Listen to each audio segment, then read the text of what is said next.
बहुत अफसोस की बात है कि एक तो यूं ही पूरे मुल्क में जिस तरह से कोरोना तबाही मचा रहा है, उससे ही लोग क्या कम पहले से परेशान हैं। उस पर से किस तरह से ये बकरीद के त्यौहार में मवेशी को लाने में, ख़रीदने में, बेचने में जिस तरह से गवर्नमेंट और पुलिस खासकर जो रोल निभा रही है और बर्बरता दिखा रही है, मुझे नहीं लगता कि ये कोई अच्छी बात है।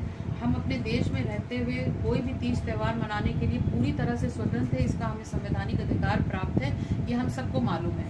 मेरी अपील है योगी आदित्यनाथ जी से कि ये हमारी इस तरह से त्यौहार में हमारा साथ दें। जिस तरह रक्षाबंधन के लिए इन्होंने राखी और मिठाई की दुकानें खोलने की इजाज़त दे दी है, उसी तरह हम लोगों को कुर्बानी करने की पूरी इजाज़त दें, जानवर खरीदने बेचने की भी इजाज़त दें।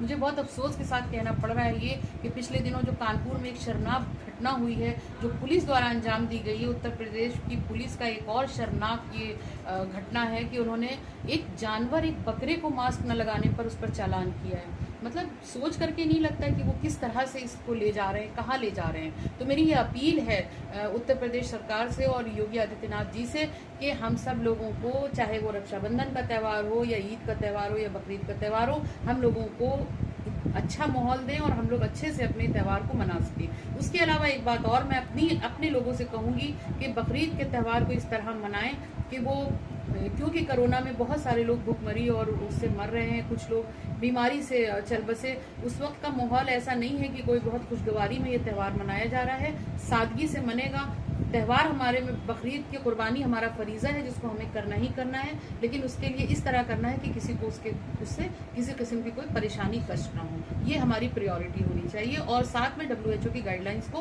हमको पूरी तरह से फॉलो करना है। वो सही रहा।